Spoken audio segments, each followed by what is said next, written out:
Welcome once again. So we are continuing our mathematics. हम लोग mathematics पढ़ रहे हैं. तो हमने क्या क्या डिस्कस किया था पिछले पार्ट में, तो वो क्विकली रिवाइज करेंगे पहले. ओके और फिर बाद में अगला पॉइंट कंटिन्यू करेंगे.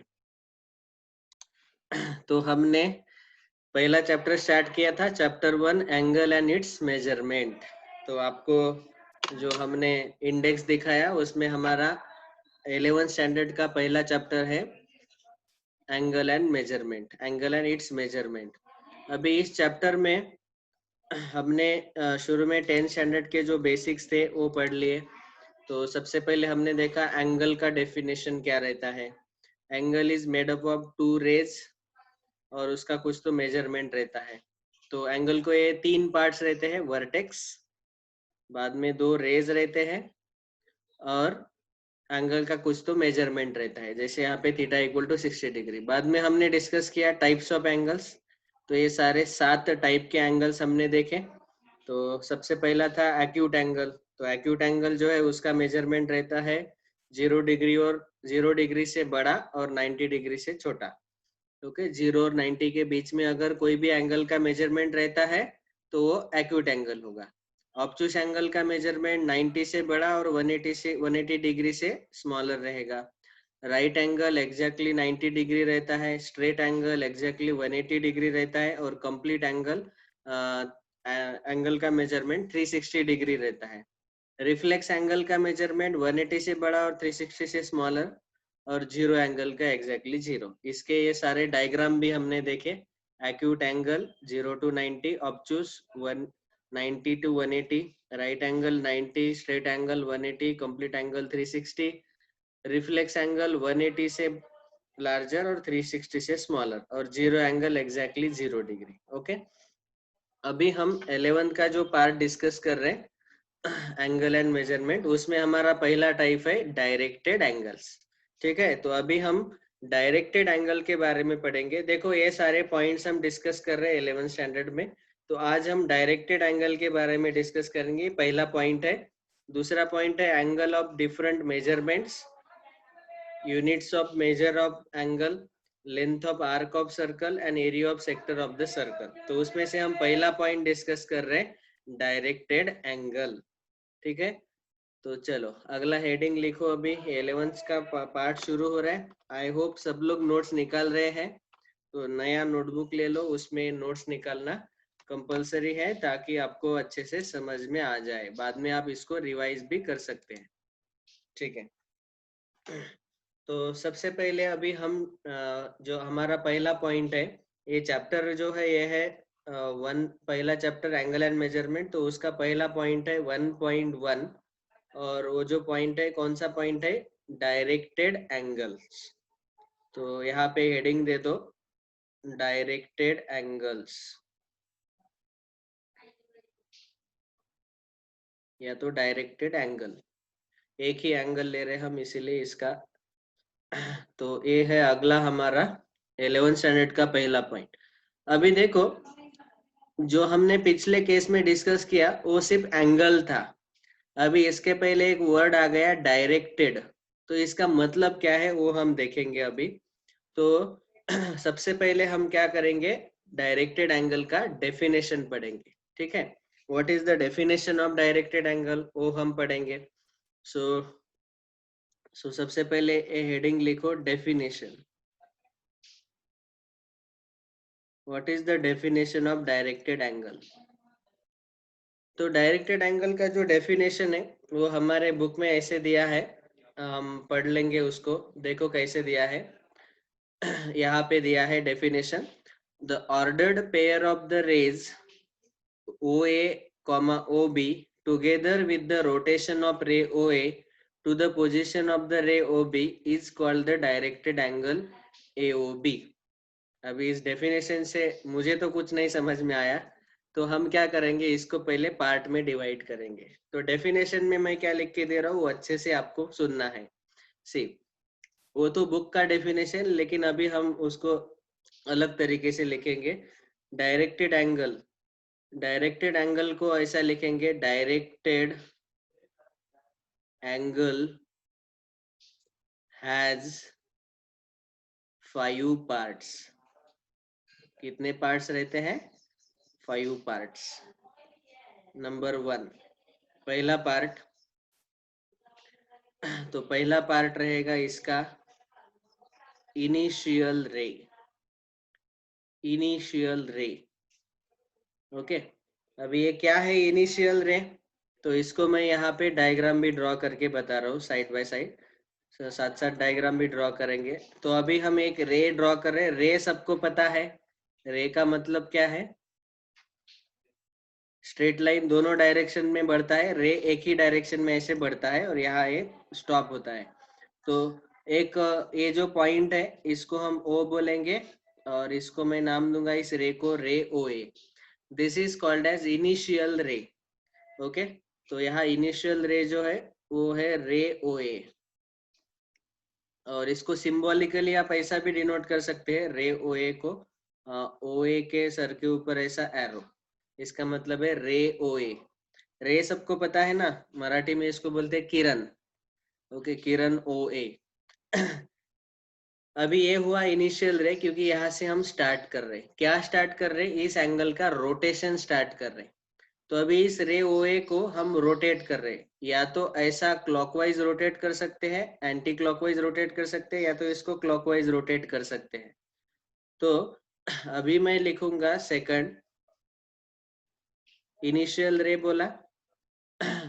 दूसरा इसका पार्ट आएगा टर्मिनल रे, ओके, टर्मिनल रे। व्हाट इज दिस टर्मिनल रे?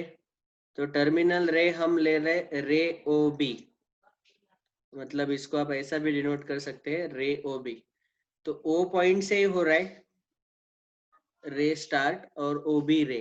तो ये जो रे ओ बी है ये क्या है एक्चुअली? टर्मिनल रे है। टर्मिनल रे, इसका मतलब क्या है वो भी मैं बताऊंगा, पहले एक रे ड्रॉ कर लेते हैं। सो रे ओ बी, तो अभी ये जो है एंगल बन गया, ये है डायरेक्टेड एंगल। इसका पहला पार्ट है इनिशियल रे।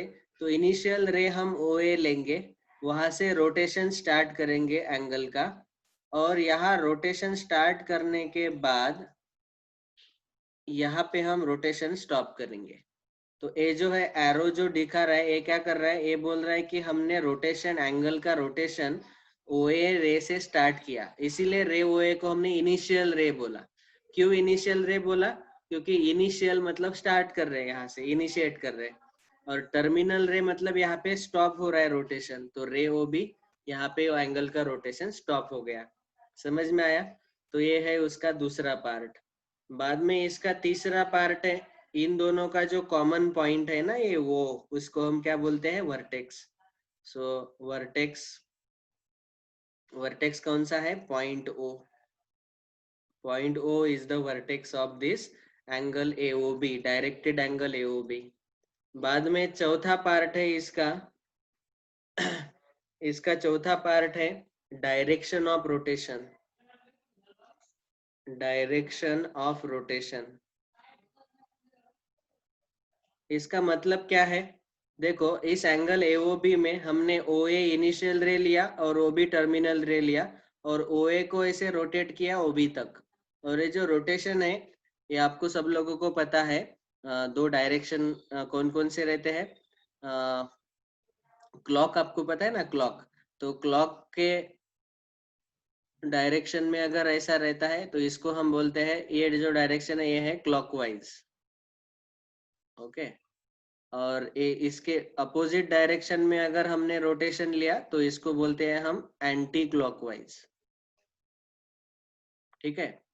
तो यहाँ पे हम रोटेट कर रहे हैं ऐसे एंटी क्लॉकवाइज, ऐसे रोटेट किया ना बेटा, तो ये एंटी क्लॉकवाइज रोटेशन है। तो डायरेक्शन ऑफ रोटेशन अभी इस एंगल में हमने लिया है एंटी क्लॉकवाइज।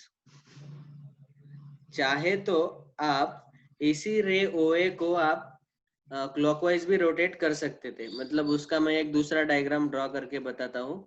जैसे समझो ये है रे ओ ए, जो कि इनिशियल रे है, और इसको हमने रोटेट किया क्लॉकवाइज, और यहाँ पे हमें टर्मिनल रे मिलेगा रे ओ बी, ओके, रे ओ बी। और यहाँ पे रोटेशन स्टॉप हो गया, ठीक है, ये एरो। मतलब ऐसा क्लॉकवाइज रोटेट किया। समझ में आ रहा है? तो यहाँ पे रोटेशन, इस एंगल का रोटेशन कैसा है? क्लॉकवाइज, और इस एंगल का रोटेशन कैसा है? Anti clockwise. समझ में आया? Initial to terminal. अभी particularly direction of rotation anti clockwise या तो क्लॉकवाइज ले सकते हैं, वो डिपेंड करता है। अभी हम इस डायग्राम के लिए डिस्कस कर रहे हैं, तो इसका रोटेशन जो है वो एंटी क्लॉकवाइज है इस डायग्राम के लिए, ठीक है। बाद में फिफ्थ पॉइंट इज, हाँ, इस डायरेक्शन ऑफ रोटेशन को बुक में ऐसा भी दिया है, sense of rotation. Sense of rotation दोनों का मतलब सेम ही है। डायरेक्शन की जगह हम सेंस वर्ड यूज कर सकते हैं, तो इसको मैं स्लैश करके लिखता हूँ, स्लैश सेंस ऑफ रोटेशन। तो हमारा सेंस ऑफ रोटेशन कैसा है? Anti clockwise. डायरेक्शन मतलब सेंस। ओके, और पांचवा पॉइंट है जो कि इसका अमाउंट ऑफ रोटेशन रहता है। अमाउंट ऑफ रोटेशन, तो एंगल का अमाउंट ऑफ रोटेशन कितना किया आपने? इसको हम थीटा से डिनोट कर सकते हैं, और थीटा इक्वल टू से फॉर एग्जांपल यहाँ पे हम बोलेंगे 45 डिग्री, ठीक है। इसका रोटेशन जो है 45 डिग्री, इसका रहेगा से ऐसा उल्टा रोटेशन है, तो इसका रोटेशन हम लिख सकते हैं ऐसे for example theta equal to 85 degree, ठीक है, अमाउंट ऑफ रोटेशन।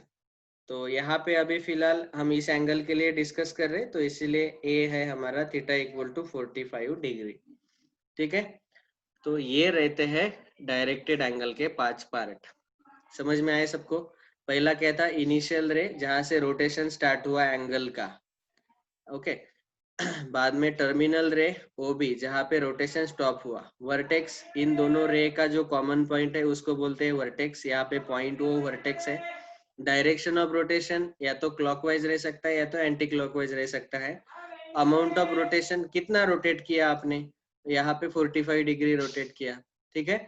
तो ये है हमारा डायरेक्टेड एंगल, ठीक है।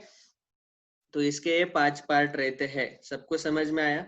यही बुक में भी बताया गया। देखो, the ordered pair of the rays O A comma O B together with the rotation of ray O A to the position of ray O B is called directed angle. तो जैसे यहाँ पे उन्होंने दिया है रे ओ ए और रे ओ बी, रोटेशन किया यहाँ तक, तो यही है डायरेक्टेड एंगल। लेकिन आप ये डेफिनेशन मत लिखो, ऐसा लिखो, ठीक है। ये नोटबुक में अभी लिखना है, ओके। अभी ये वाला रोटेशन मैं डिलीट करता हूँ, इसका हम अभी डिस्कशन करेंगे ही, ओके। तो इतना हो गया definition of the directed angle. Definition में हमने क्या देखा? इसके 5 पार्ट रहते हैं। अभी देखो, इसमें हमने अभी एंटी क्लॉकवाइज रोटेशन वाला ही डिस्कस किया। तो बेस्ड ऑन रोटेशन इसके 2 टाइप होते हैं, ओके। डायरेक्टेड एंगल के 2 टाइप होते हैं, तो वो हम अगले पेज पे लिखेंगे। ये देखो, मैं बार बार बता रहा हूँ, पिछले पार्ट में भी बताया था। मैं अगर थोड़ा फास्ट जाता हूँ तो आपको क्या करना है? वीडियो को पॉज करना है और पॉज करके नोट्स बनाने हैं, ठीक है। ये नोट्स अच्छे से लिखो नोटबुक में आपके। तो डायरेक्टेड एंगल का हेडिंग दिया और ये डेफिनेशन में ये लिख लो और ये डायग्राम भी ड्रॉ कर लो, ठीक है।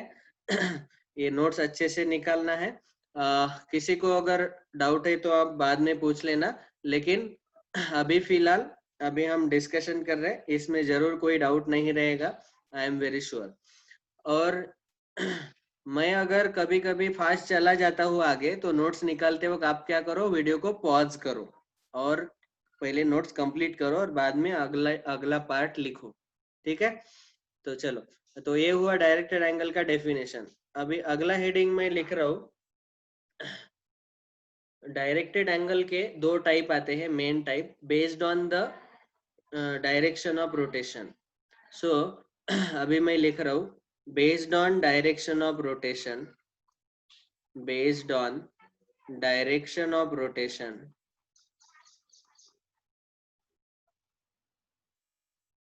डायरेक्टेड एंगल्स के 2 टाइप आएंगे। सो डायरेक्टेड एंगल, इसके 2 टाइप आएंगे। तो 2 टाइप में ऐसे ऐसे एक चार्ट बना रहा हूँ। यहाँ पे एक आएगा पॉजिटिव एंगल, ओके, और दूसरा आएगा निगेटिव एंगल। इसका मतलब क्या है पॉजिटिव एंगल का? देखो यहाँ पे डायग्राम, ये समझो रे OA है, इनिशियल रे है, और यहाँ से मैंने रोटेशन स्टार्ट किया और यहाँ स्टॉप किया। रे OB टर्मिनल रे है, एरो से ही समझ में आता है। ओके, और इसका मेजरमेंट है समझो थीटा इक्वल टू 60 डिग्री। ठीक है, तो यहाँ ये जो पॉजिटिव एंगल है, जब direction of rotation anti clockwise रहता है, तो पॉजिटिव एंगल के लिए क्लियरली मैं लिख रहा हूँ यहाँ पे, कैसा रोटेशन रहेगा बेटा? Anti clockwise. Okay, anti clockwise rotation अगर रहता है तो हमेशा एंगल कैसा रहेगा? Positive angle. और निगेटिव एंगल का मतलब क्या है? डायरेक्शन ऑफ रोटेशन कैसा रहेगा? क्लॉकवाइज। मतलब ऐसा समझो मैंने रे OA लिया यहाँ पे, इनिशियल रे, इसको क्लॉकवाइज रोटेट किया और यहाँ पे आएगा मेरा टर्मिनल रे OB, और समझो ए थीटा जो है ये है 80 डिग्री, लेकिन ये निगेटिव एंगल है इसीलिए यहाँ पे माइनस साइन लगेगा। So theta equal to negative 80 degree. समझ में आया अभी? तो बस डायरेक्टेड एंगल के ये दो टाइप रहते हैं। कहाँ से आए ये दो type? Based on direction of rotation. अगर direction of rotation anti clockwise है तो पॉजिटिव एंगल, तो ऐसे आएगा direction of rotation anti clockwise.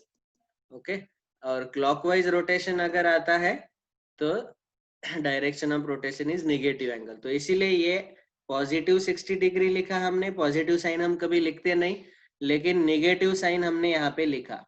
समझ में आया? क्योंकि यहाँ पे क्लॉकवाइज रोटेशन है। ओके, तो ये हमने इस पार्ट में डिस्कस किया डायरेक्टेड एंगल का डेफिनेशन और डायरेक्टेड एंगल के ये दो type, anti clockwise positive, clockwise negative. ठीक है, कभी कभी इसको बुक में, जैसे मैंने यहाँ पे इनिशियल रे बोला, रे OA को रे वर्ड के जगह आर्म भी बोलते हैं। मतलब इनिशियल रे या तो इसको इनिशियल आर्म ऐसा बोला जाता है, टर्मिनल रे या तो इसको आप बोलेंगे टर्मिनल आर्म।